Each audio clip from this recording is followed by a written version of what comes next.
Охридското езеро, како едно од најстарите во светот, одсекогаш предизвикувало интерес кај научната елита, особено во почетокот на 20 век, кога биолозите докажаа дека се потребни милиони години за развој и опстанок на 150 посебни, односно ендемични облици на живот, додека археолозите и историчарите тврдеа дека материјалните докази од неговото крајбрежје, што датираат од 4 век пред нашата ера, се првите дела создадени со човечката рака и човечкиот дух.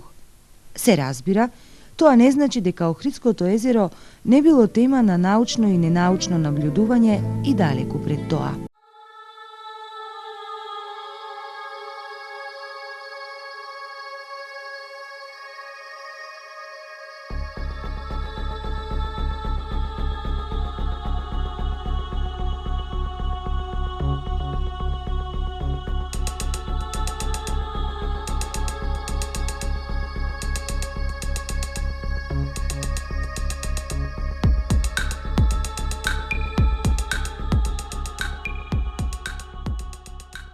Например, охридско-струшките рибари многу одамна знаеле за природните навики на езерото, како ветер предизвикува разбранување, кога водата има максимална бистрина, како реагира водената површина на атмосферските промени и ред други податоци кои од секогаш им служеле за планирање богат улов на риба.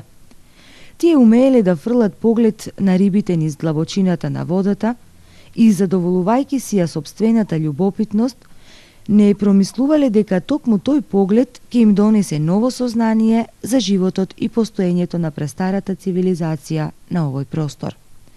Имено, група струшки рибари во почетокот на 7-та деценија од минатиот век, вршејќи ги своите секојдневни рибарски активности и сечејќи ја трската, која во заливот Врбник е густо присутна, биле во можност на длабочина од 3 до 3,5 метри во водите од езерото да забележат делови од вкопани колци, распоредени густо со надвиснување на дното за 10 до 15 сантиметри. Рибарската приказна прераснува во подводна занимливост, а првите истражувања на локалитетот Врбник започнале веднаш потоа. Направен е елаборат за истражување од страна на Струшкиот музеј, кој дозволил темелна обработка на теренот во 1998 година. Истражувањата покажале дека станува збор за наколно живеалиште, богато со керамика и друг подвижен инвентар, кој датира од околу првиот милениум пред нашата ера.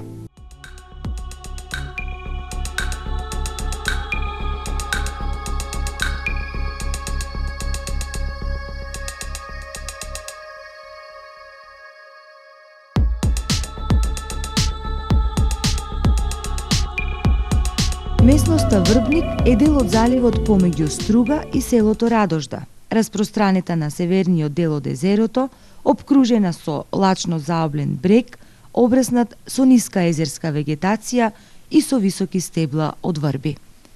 Се наоѓа на 1200 метри западно од устието на реката Црндрим и на 800 метри источно од селото Калишта. Теренот од брегот во северен, североисточен правец продолжува во рамницата која се протега до подножјето на планината Јабланица.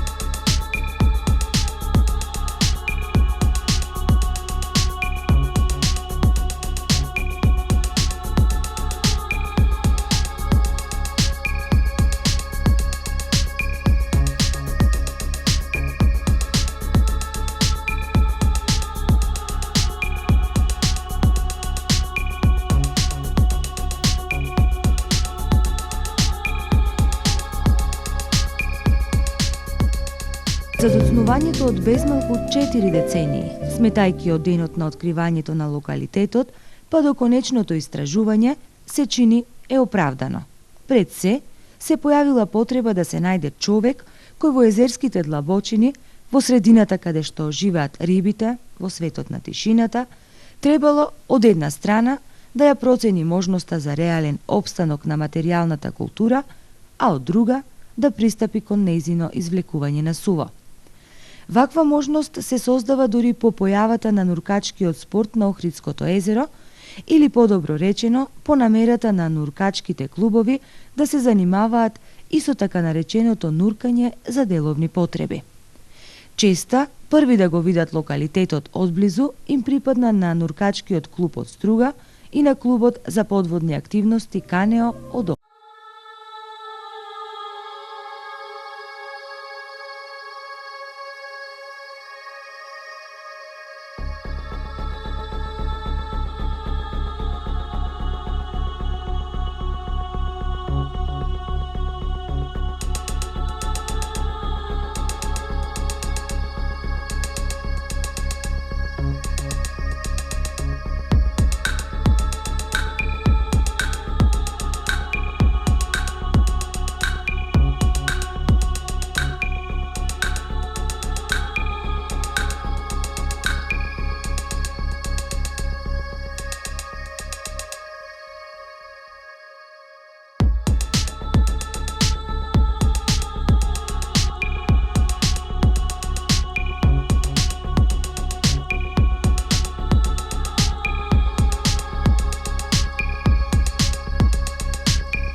Нуркачот со едната половина од сопствената умешност ќе мора да биде и археолог.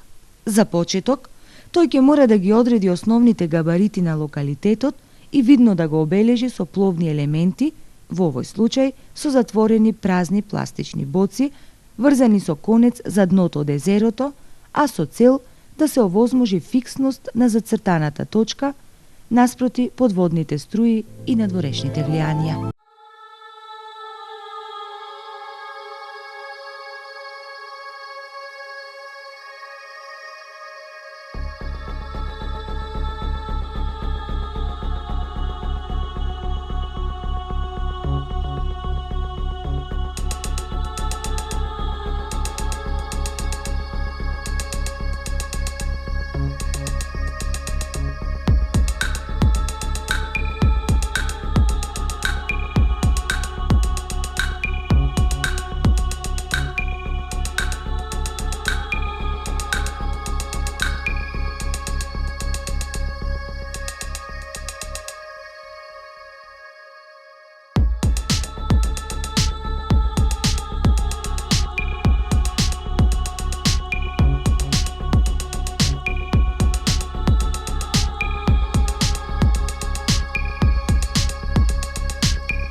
Откако габаритите на локалитетот стануваат видливи и од брегот, нуркачите пристапуваат кон поделба на теренот на сектори, елементи и квадрати. Дури и тогаш извлечениот археолошки елемент ќе биде ставен во работниот дневник, на кој сектор му припаѓа, во кој елемент и на кој квадрат. Се разбира, тоа го работат археолозите, на кои, меѓу другото, останува да го формираат и мозаикот на животот на прастарите жители од овој крај. Тоа го покажува и архивскиот материјал снимен на денот на истражување.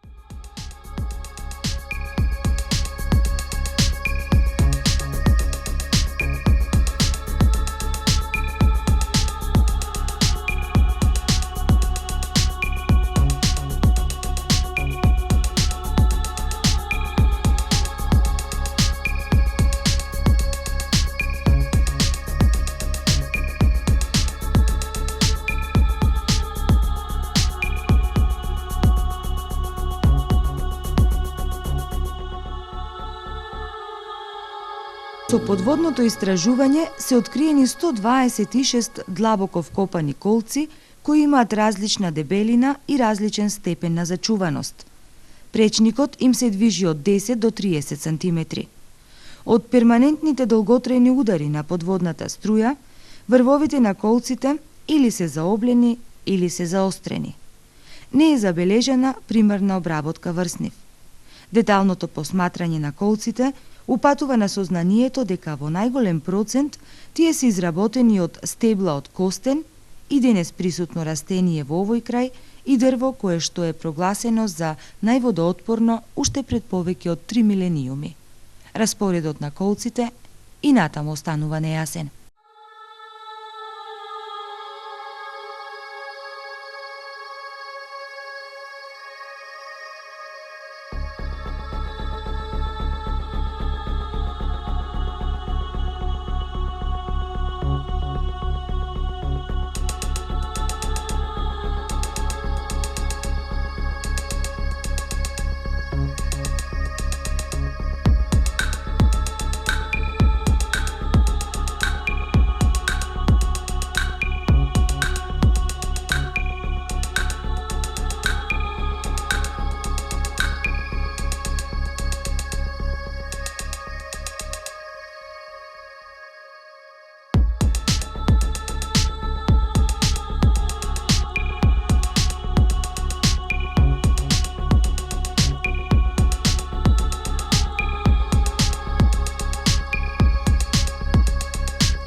Од археолошките наоди се констатирани бројни фрагменти од керамички садови. Извршениот увид во фактурата и топологијата потврди дека станува збор за наколна населба подигната во крајбрежните води на езерото кон крајот на помладото бронзено време, односно на почетокот од железното време. Во најголем дел тоа го покажуваат едноличните големи садови за чување на зрнеста храна. Покрај фрагменти од керамика се најдени неколку плочести кружни тегови за рибарски мрежи и рачни мелници од зелен песочник. Сето тоа покажува дека прастарите жители од крајбрежјето на Охридското езеро биле врзани и за водата, но и за копното. Се уште не е разјаснето зошто пражителите од овој крај се одлучиле да живеат на наколна платформа. Дали се чувствувале побезбедни од нападите на племињата кои живееле на копното или едноставно поради риболовски причини, сакале да бидат што поблиску до водата. Ова треба да се потврди со понатамошните истражувања.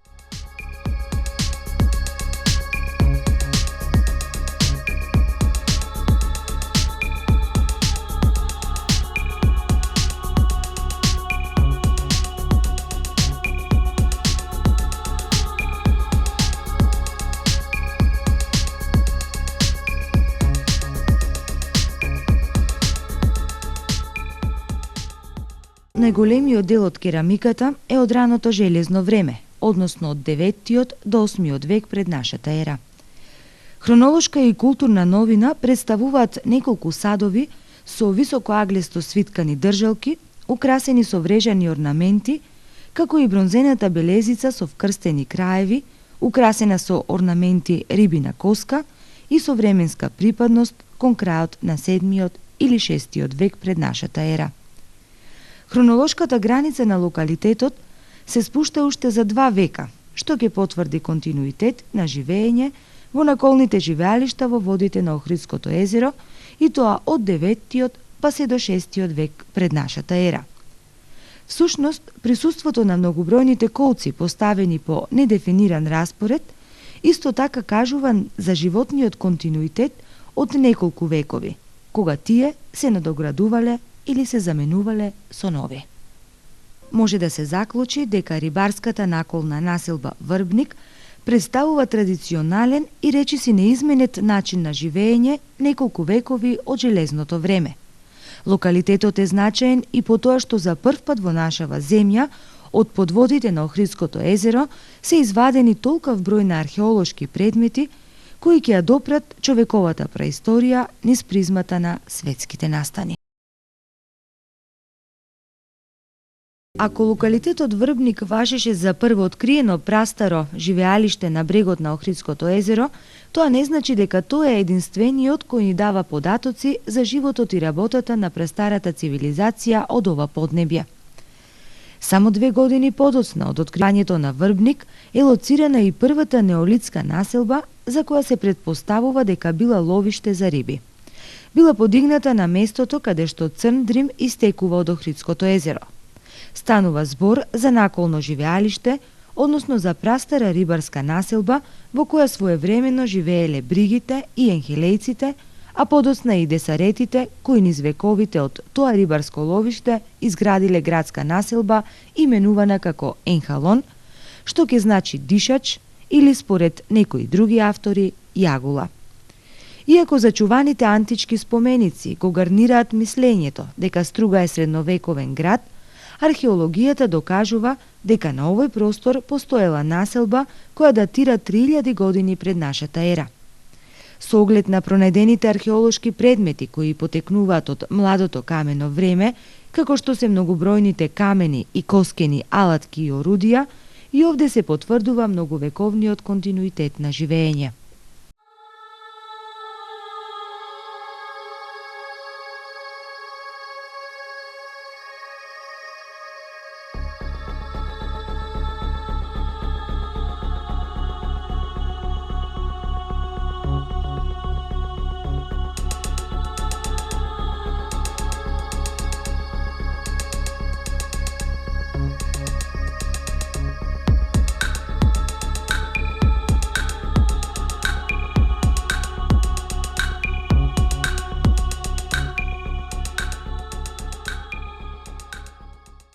Археолошкото истражување на локалитетот устие на реката Дрим започнало во јули 1962 година. Предводници биле археолозите Саржо Саржовски, Стефо Беле и Илија Шулески, заедно со геометар во сооднос со 6 работници. Наскоро бил утврден и начинот на работа. Требало да се постават така наречени сонди, односно да се огради одредена водена површина, со што ќе се спречи нов дотек на вода. Со вградување на одводни канали од сондата, работната екипа брзо доаѓа до полусуво дно, односно до моментот за непречено ископување. Првата сонда била со димензии 12 со 6 метри, со ориентација исток-запад по средината на коритото на реката, при што по целата површина на сондата се забележани неправилно распоредени колци со различни димензии. Првото откопување било на длабочина од 15 до 20 сантиметри, со чија помош се наишло на темно сива земја, измешана со органски материи во фаза на распаѓање, а под неа на подвижен материјал и тоа на многу камени орудија, секири, глета, кремени, ножиња и стругала. Керамика имало малку. Затечената била масивна, груба, слаба фактура и лошо печена. На под од куќа или од тврдо живеалиште не се наишло.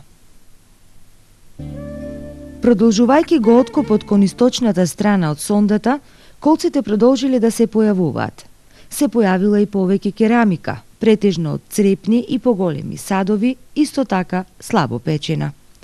Забележена е керамика со орнаменти во голем број коскени и камени орудија. Забележено е дека културниот слој не е компактен, наплавен и помешан. Во наредниот откоп е забележена гар додека земјата била светло-сива со органски материјал и немало керамика како во источниот дел од сондата.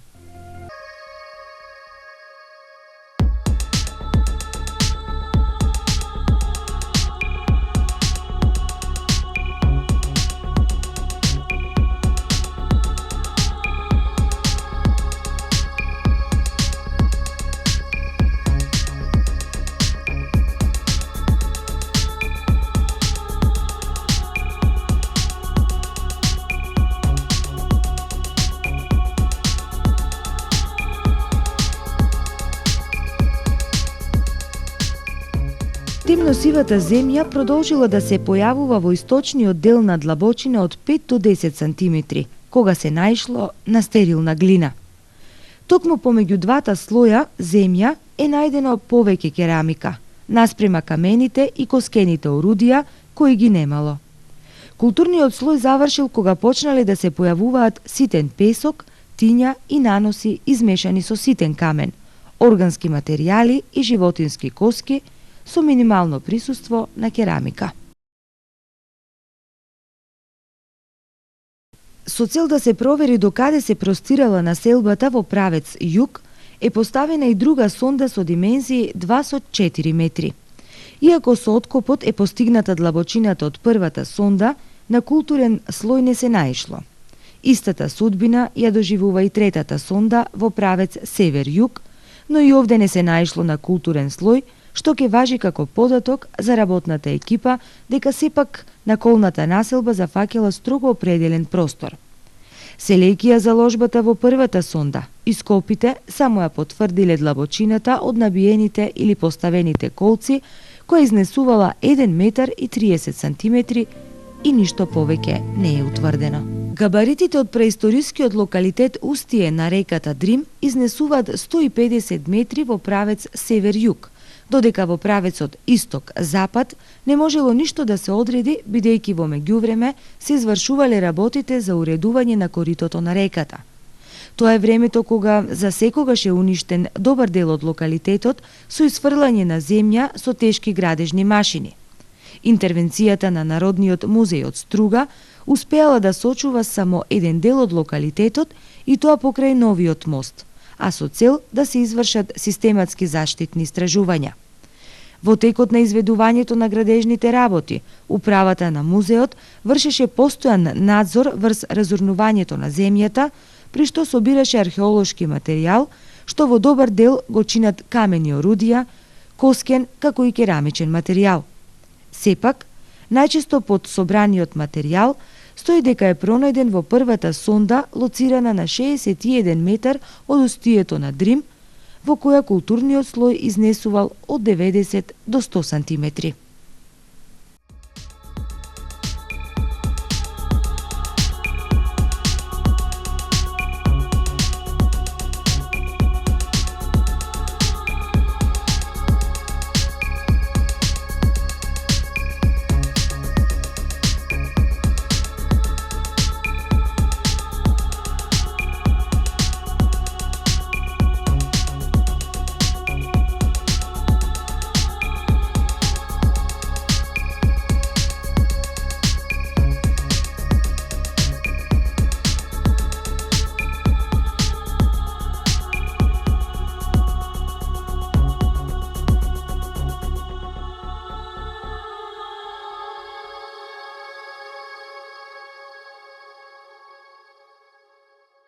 Како и да е, локалитетот Устие на реката Дрим, заедно со предметите кои се откриени, представуваат најстари остатоци од историјата на човековиот развиток во регионот на Охридското езеро.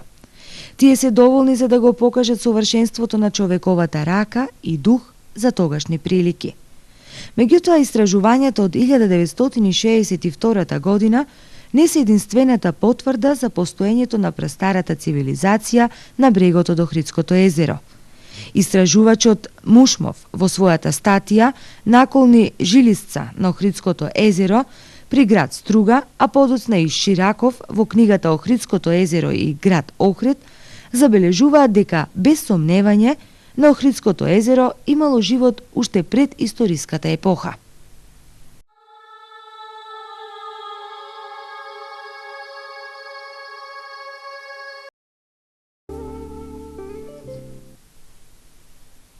Да го докаже ова, за малку не му успеало на Димче Коцо, кога во 1949 година во мисија на Филозофскиот факултет од Скопје за колективно истражување на струга и струшко, забележал колци во реката Дрим и околу неа, но и многу керамика.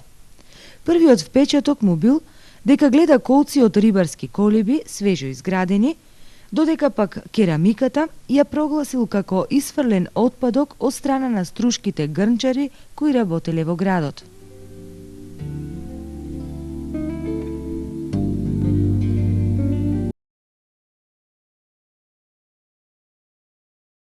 Со завршување на истражувањата во подводните локалитети во Струга и Струшко, најпосле е дадена виза за научна анализа на состојбите, како и можноста за споредување со културите од блиските народи и племиња.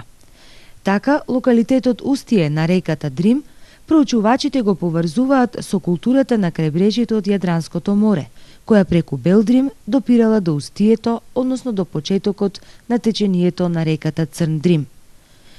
Поточно, културата ја поврзуваат со Данило групата од источното крајбрежје на Јадранското море.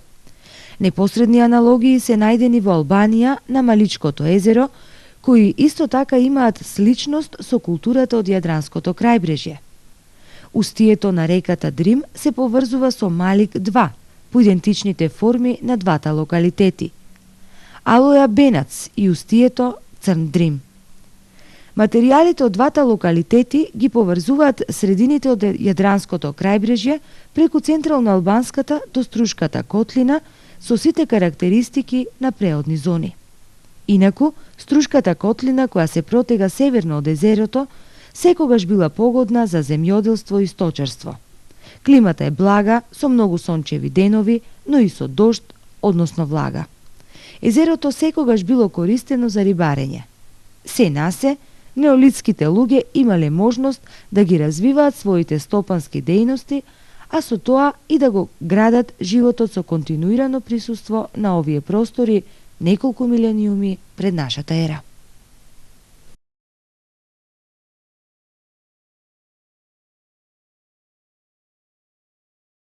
Од подвижниот инвентар пронајден на локалитетот Устие на реката Дрим, најмногубројни се орудијата од камен и тоа во облик на секири, глета, кремени, ножиња, топки и друго. Од многобројноста на камените орудија се добива впечаток дека од овој локалитет се емитувале камени орудија и на други места. Инаку ги има во сите форми: големи, средни, минијатурни, со должина од 3 до 14 сантиметри. Се разликуваат и по бојата. Ги има бели, црни, зелени, сиви, кафеави или прскани. Орудијата често биле точени од двете страни. Биле во трапезоиден облик, клунести, но и наоштрени од едната страна, а од другата рамно засечени. Претежно се глачани.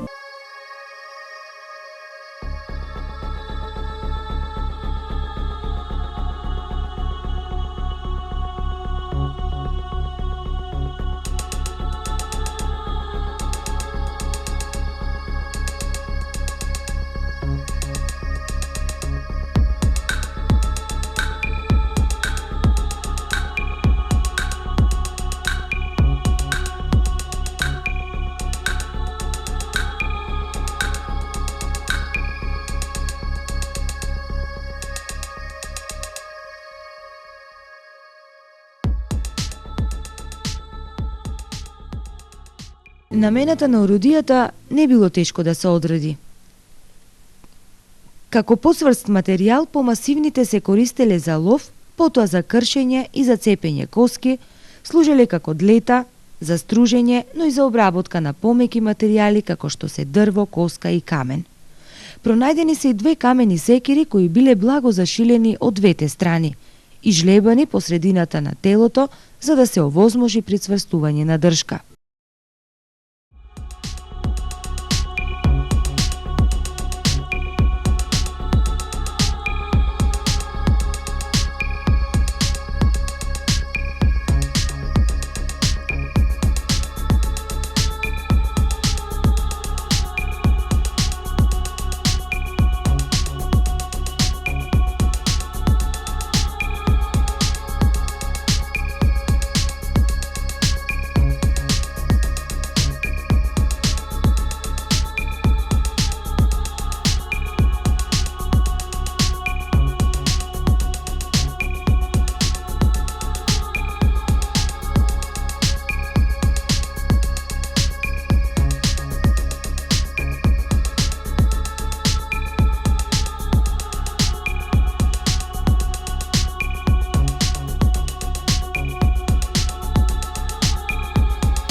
Ножиња и стругалки се добивале од помек камен кремен со исчукување по површината на нуклеусот. И тие се со различни големини, од 2 до 18 сантиметри. Тие се обоени, но најчесто се белузлави. Служиле за сечење месо, коски, еленови рогови, помали дрвца, а стругалките, кои се претежно мали и аморфни, служиле за стружење лој од кожите и слично.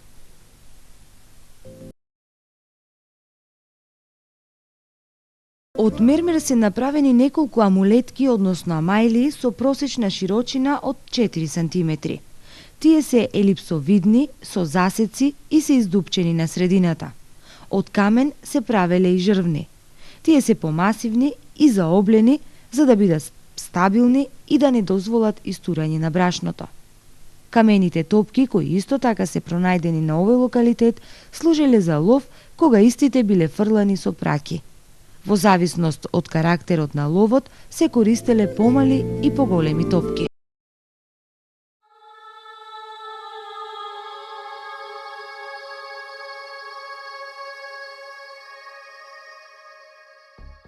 Локалитетот устие на реката Дрим изобилува и со предмети од коска. Ги има во различни форми: шила, игли, чукови од еленски рог, спатули, лажици, амајлии, еднорало, харпуни, длета и чепови.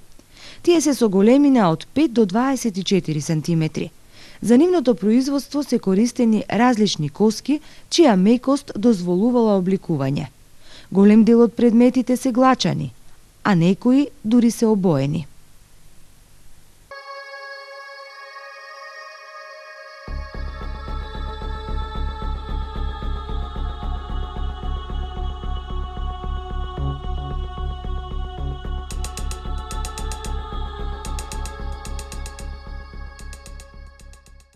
За шилата се користени коски и ребра кои најчесто од едната страна биле цепени и глачани. Иглите се изработувале од помали коски, претежно од птици. Биле провртени на едниот крај и тоа од страната каде што лежал зглобот,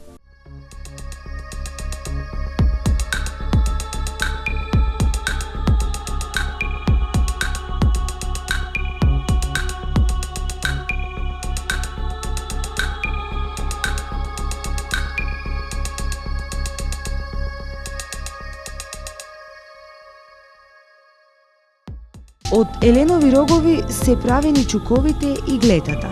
Тие од едната страна биле зашилени или наострени, а од другата рамно пресечени, затворени со чеп. Пронајден е еден чук обоен со црвена боја. Од еленов рог е направено и еднорало. Со негова помош, со насадување и влечење, можело да се обработува земја. Спатулите исто така се правени од коска. Едниот крај бил зашилен, а другиот со поголема површина, но заоблен и глачан. Лажиците се правеле од поширока коска, најчесто од ребро со трапезоиден облик и со благи главнатини. Амајлиите се правени од заби од дива свиња или од фемур од птици. Правени се и харпуни за ловење риби, и тоа од еленов рог, глачани или неглачани. На секој од нив има по 3 или 4 резови со кои се задржува закачената риба. Глетата ги изработувале од помасивен еленов рог или од отцепено животинско ребро. Скоро секогаш од едниот крај биле зашилени или наострени. Повеќето од најдените глета биле глачани.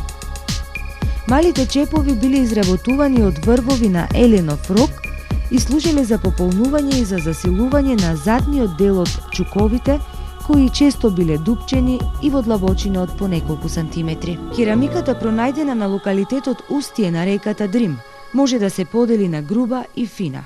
Грубата е работена од темна, непрочистена земја во облик на големи садови и не поседува никакви орнаменти. Наспроти неа, фината керамика ја украсуваат орнаменти врежани без посебен редослед, во облик на крива линија, триаголни, крустет молив, волчи заби и слично, мотиви кои покажуваат тесна врска со Данило групата од источното крајбрежје на Јадранското море. Најдена е и статуа од печена земја, на која видно е изложен вратот со врежани очи и со пластичен нос, влабната уста и со декорирани засеци и врежани меандри.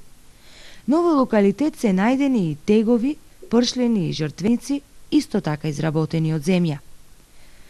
Кога се садовите во прашање, тие се изработувале релативно со мали димензии, со бомбастичен облик и со брадавичести или тркалисти дршки. Другите облици на садови се сведуваат на мали чинии, кои исто така ги имало во голем број на локалитетот. Најдени се и фрагменти од статуети, пехари и жртвеници. Од поголемите садови, најдени на локалитетот устие на реката Дрим, ќе ги споменеме Црепната и една тава со отпечатоци од прсти на дното, кои најверојатно имале функција за поквалитетно печење на месо или риба. Најдени се со помали и поголеми димензии, но сите се со груба фактура.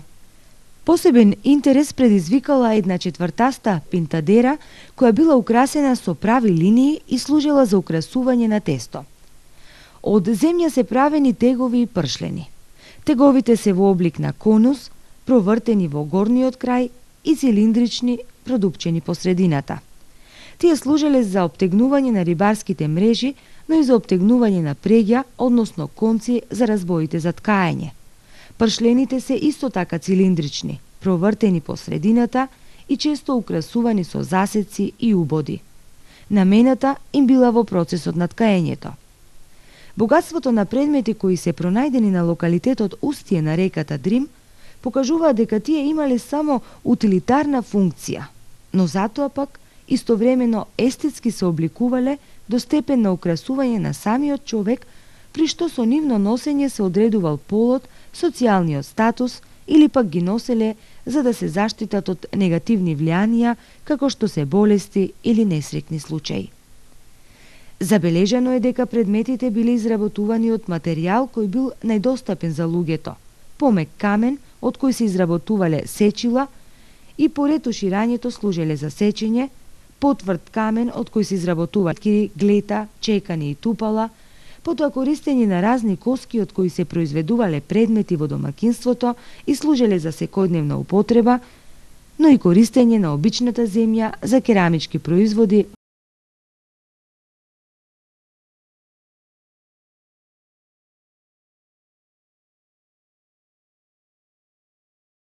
Телата од садовите биле орнаментирани со отпечатоци на прсти или ногти, но и често со оштар предмет. Нешто поредко овие жлебови биле исполнувани со пастуозна боја, со што садовите добивале полихромија. Ова се однесува претежно за утилитарната керамика, а за луксузната, главно намената на култот, биле користени бои од минерално потекло. Садовите претежно се боеле со кафеава и црна боја, со чија помош се отсликувале орнаменти. Оваа орнаментика имала за цел да евоцира одредени символи, чие значење е врзано со култот. Така, ромбот и триаголникот символизирале женски принцип, земја, вулва, нива, плодност, додека пак брановите линии символизирале вода. Сноповите од вертикални линии символизирале дожд, мрежата од вкрстени линии поле. Вака украсените садови често се користеле за пренесување жртви на демоните, на божествата или предците во облик на масло, млеко, крв или плодови. Сепак, најзначајно откритие на локалитетот устие на реката Дрим представува една седечка женска фигура изработена од земја. Кај неа силно се изразени женските атрибути, изразени колкови, со птичи очи и украсена со благи урези. Ова само потврдува дека луѓето од локалитетот, датиран од младото камено време, во духовен смисол на зборот веруваат во мајката земја. Од друга страна, имале максимален почит кон жената, која била олицетворение на животот, плодноста и на се она што се случувало во тоа време. Повеќе и од тоа, тие верувале дека мајката, односно жената, била и олицетворение на целиот универзум, која ги контролирала водата и сонцето, билките и воопшто, живиот свет. Или, поинаку кажано, во овој период на човековиот развој, жената представувала столб на секое домаќинство. Таа не само што се грижела за породот, туку се занимавала со земјоделство, произведувала садови од керамика, ткаела облека, подготвувала храна за целото семејство. Меѓутоа, на овој локалитет не е заборавен и мажот. Пронајден е еден фалус од камен, преполовен, што укажува дека и мажот во животот и во процесот на репродукција имал своја улога. Тој претежно се занимавал со лов и риболов, важни елементи за опстанокот и развојот. Тоа се всушност основните сознанија кои произлегува од заштитното истражување на локалитетот устие на реката Црн Дрим во 1962 година и локалитетот Врбник детално истражен во 1998 година. Досега представуваниот материјал покажува дека жителите од неолитот на ова подрачје оставиле значајно наследство. Истражувањето на локалитетот само го збогати археолошкото и културното минато со историски период кој не е занемарлив ни по разновидноста на предметите, ниту пак по своето значење.